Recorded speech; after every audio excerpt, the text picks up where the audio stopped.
প্রিয় ছাত্রছাত্রীরা, আজকে আমি তোমাদেরকে এই ভিডিওর মাধ্যমে ক্লাস 6-এর ইতিহাসের যে সমস্ত প্রশ্নগুলো দেওয়া আছে 2025 সালে রায়মার্টিন প্রশ্নচিত্রাতে আমাদের স্কুল নম্বর 3, এই 3 নম্বর স্কুল পেজ নম্বর 270, সেখানে যে সমস্ত প্রশ্নগুলো আছে সমস্ত প্রশ্নের উত্তর আমরা আলোচনা করবো আজকে এই ভিডিওর মাধ্যমে। তোমরা শুরু থেকে শেষ অবধি অবশ্যই দেখবে ভিডিওটা, আর চ্যানেল যদি নতুন হয়ে থাকে অবশ্যই তোমরা চ্যানেলটাকে সাবস্ক্রাইব করে রাখবে পরবর্তী স্কুলগুলোর প্রশ্নোত্তর পাওয়ার জন্য। এবং এর আগের যে স্কুলগুলো ছিল সেগুলোর প্রশ্নোত্তর আমরা আলোচনা করে দিয়েছি, তোমরা প্লেলিস্ট থেকে সেগুলো পেয়ে যাবে। অবশ্যই সেই প্রশ্নোত্তরগুলো তোমরা সেখান থেকে দেখে নিও। আজকে আমরা 3 নম্বর এই স্কুলের প্রশ্নোত্তরগুলো আলোচনা করব। তো এখানে দেখো 5টা আমাদের 1 নম্বরের প্রশ্ন আছে, 5 নম্বর দেওয়া হয়েছে। তো 1-এর দাগের প্রশ্ন বলা হয়েছে সঠিক উত্তরটি নির্বাচন করো। প্রথম প্রশ্ন 1-এর দাগের 1-এর প্রশ্ন, বৈদিক সমাজে পরিবারের প্রধান ছিলেন? তো সেটা হবে অপশান খ অর্থাৎ বাবা। এরপরে প্রশ্ন আছে আর্য সত্য কোন ধর্মের অংশ? তাহলে সেটা হবে বৌদ্ধ ধর্মের অংশ।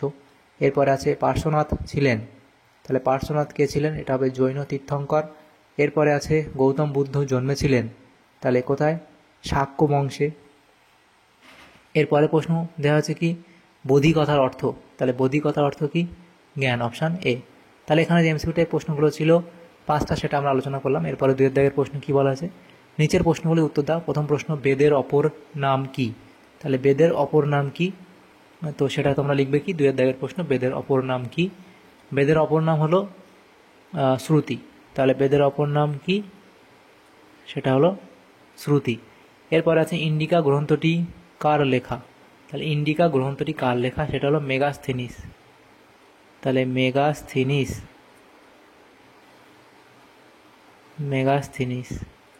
তাহলে ইন্ডিকা গ্রন্থটি মেগাস্থেনিস এর লেখা। এরপরে প্রশ্ন, কনিষ্কের রাজধানীর নাম কি? তাহলে কনিষ্কের রাজধানীর নাম কি?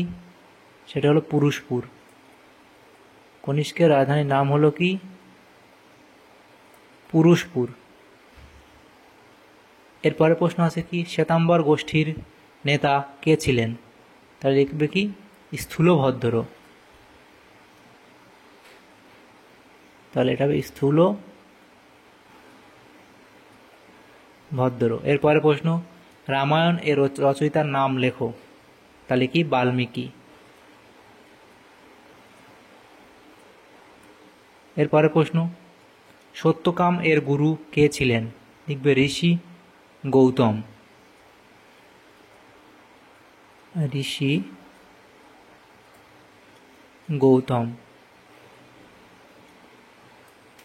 এরপরে প্রশ্ন বলা আছে দক্ষিণ ভারতের একমাত্র মহাজনপদের নাম লেখো।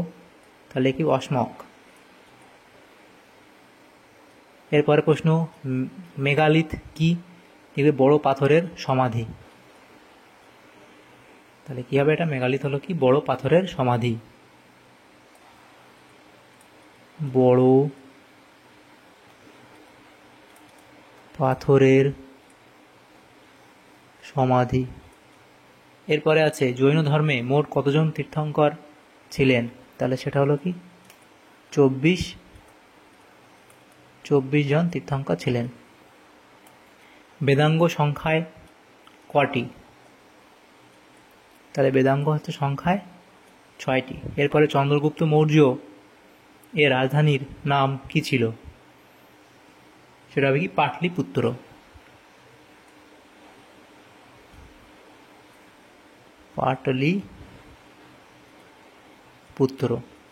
তাহলে এটা হলো। এরপরে যে প্রশ্নগুলো আছে দেখো, সেটা বলা আছে 3 দাগে। নিচের প্রশ্নগুলির উত্তর দাও। প্রথম প্রশ্ন আছে কি যে কুষাণ সম্রাট কেন নিজেদেরকে দেবপুত্র বলতেন? তাহলে প্রত্যেকটা প্রশ্ন 2 নম্বর করে, 2টো প্রশ্ন আছে। 4 থেকে 5 দাগের প্রশ্নগুলো আছে 3 নম্বর এবং এটা 5 নম্বরের প্রশ্ন। এরপরে প্রশ্নগুলো দেখো, এখানে আমরা আলোচনা করবো নেক্সট হয়েছে। তো এখানে 3-এর দাগের প্রথম প্রশ্ন ছিল কুষাণ সম্রাটরা কেন নিজেদেরকে দেবপুত্র বলতেন, সেটাই অবধি লিখবে। এরপরে ত্রিপিটক এর কয়টি ভাগ কী কী? তাহলে ত্রিপিটক লিখবে এটি বৌদ্ধ ধর্মের ত্রিপিটক প্রধান গ্রন্থ এবং এটি 3 ভাগে বিভক্ত, সুপ্ত পিটক, বিনয় পিটক ও অভিধম্ম পিটক। টিকা লেখো যে কোনো 3টি। তাহলে প্রথম আছে কি একলব্য, এটা এই অবধি লিখবে। এরপরে প্রশ্ন 2-এর দাগের অশোকের ধম্ম, সেটা এই অবধি লিখবে। তারপরে এলাহাবাদ প্রশস্তি, সেটা এই অবধি লিখে দেবে। এরপরে ত্রিরত্ন সম্পর্কে লিখবে বৌদ্ধ ধর্মে জৈন ধর্মে ত্রিরত্ন এবং বৌদ্ধ ধর্মে ত্রিরত্ন, এগুলো লিখবে। এরপরে আছে 5 দাগের প্রশ্ন, নিচের প্রশ্নগুলির নিচের যে কোনো 3টি প্রশ্নের উত্তর দাও। প্রথম প্রশ্ন, বৈদিক সমাজ কটি ভাগে বিভক্ত ছিল এবং কেন? তাহলে এগুলো তোমরা পরপর এখানে যেভাবে দেওয়া আছে সেটা তোমরা লিখবে। তারপর 2 দাগের প্রশ্ন, পঞ্চম মহাব্রত বলতে কী বোঝো, এটা অবধি লিখবে। এরপরে আছে জৈন ধর্ম বৌদ্ধ ধর্মে কী কী মিল ও অমিল তোমার চোখে পড়ে, তাহলে এগুলো লিখবে। এগুলো হচ্ছে মিল, এই 3টে মিল চোখে পড়ে, এবং তারপর লিখবে কী কী অমিল, সেটা তোমরা এটা লিখবে। এরপরে প্রশ্ন 4 দাগের প্রশ্ন, মৌর্য সম্রাটরা গুপ্তচর কেন নিয়োগ করতেন, তাহলে গুপ্তচর নিয়োগের কারণ তোমরা এই 3টে কারণ এখানে অবধি লিখে দেবে, তাহলে এই প্রশ্ন উত্তর তোমাদের হয়ে যাবে। তাহলে দেখো আমাদের এখানে 3 নম্বর স্কুলে যে প্রশ্নগুলো ছিল ক্লাস 6-এর ইতিহাসের, সেগুলো আমরা আলোচনা করলাম আজকে এই ভিডিওর মাধ্যমে। তোমাদের যদি সামান্যতম উপকার এসে থাকে ভিডিওটা, অবশ্যই একটা লাইক করবে, আর বেশি বেশি করে বন্ধুদের সাথে শেয়ার করবে। পরবর্তী স্কুলগুলো প্রশ্ন উত্তর পাওয়ার জন্য অবশ্যই তোমরা আমাদের চ্যানেলটাকে সাবস্ক্রাইব করে রাখবে। Thank you, thanks for watching.